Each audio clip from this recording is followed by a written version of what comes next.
Now I know before you got your first role, like technically that wasn't an internship. Mm-hmm. You did some project and product management. Yeah. How did that come about from like managing and computer science to getting in, project management? And I believe these were also like non-technical project and product management roles, right? That is correct. So, I love to tell my story. I love to, take it from, top to bottom. Like I said, we just transitioned into understanding what happened during school, right? So post graduation, got into a rotational program, actually AT&T. So, in Dallas right now, we're recording. It's really nostalgic that I'm able to kind of like fast forward back rewind back in time and think like, wow, 2017 when I had moved out here for my first time. That was my entry level opportunity rotation program.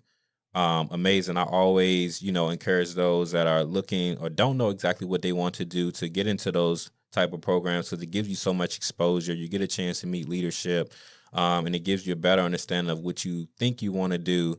Because sometimes we go into a role thinking we're going to be passionate about it, and not always we think like, all right, this was it. This is everything I prayed for, and I thought it was going to be.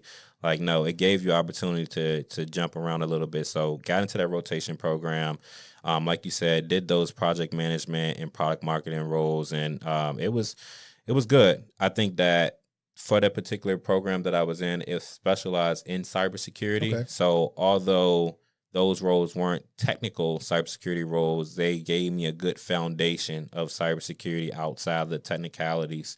You know, starting off with the product marketing aspect, it was good because it gave me a good business orientation when it came down to cybersecurity. So I had supported it might be different at this time, but it was like the marketing group for their cybersecurity solutions. So when they had went to market to understand like how to kind of drive the sales of like the different solutions they had to be able to, be that I guess that trusted advisor, in some cases, or that trusted partner for some companies when it came down to the way that they were pivoting with the different solutions they had. I mean, back then, I think mobile security was really hot.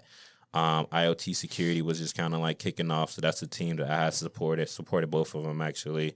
And it did some other different stuff too. But yeah, that was the product marketing side of it. So just good to just see how we organize it from a business perspective.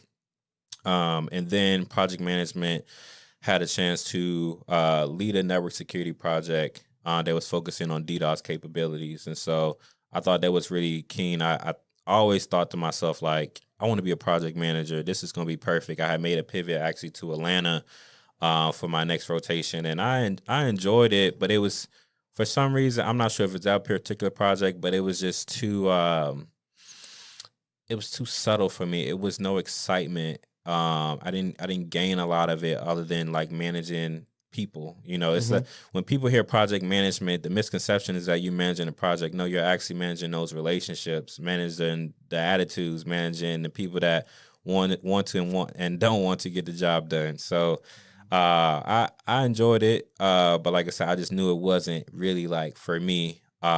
Second note of that, actually, I had an opportunity once the project had ended. I still had some time within that particular rotation, so I actually started to do some RPA.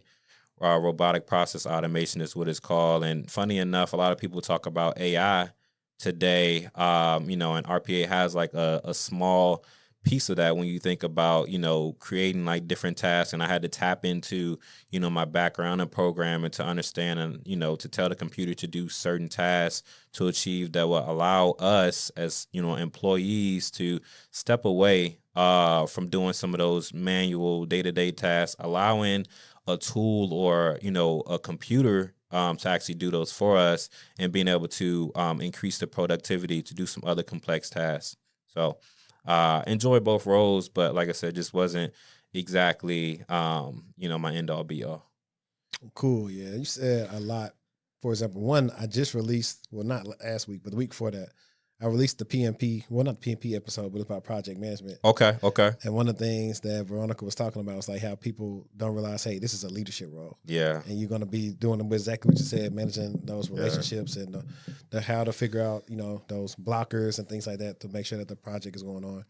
And then second one, you was talking about RPA. I did an episode on RPA with my guy AD, RPA University. And yeah. I think that was pretty interesting that you brought that up. I didn't expect you to even talk about RPA. Well, you know, I didn't know what we was gonna talk about today. I mean, I knew a little bit, but you know, it's so much that I don't really like share a lot until it like just comes to mind. And I'm like, you know what? I'm a good storyteller. I like to tell the full story, and then it might, you know, kind of jog some memory. And I'm like, you know, let me hone in on that a little bit. So, you know, I'm just glad to be able to talk about it a little bit. Now, if you ask me all the technicalities of it, if you ask me to do what I did, you know, almost 10 years ago, I'm like, you might lose me right there.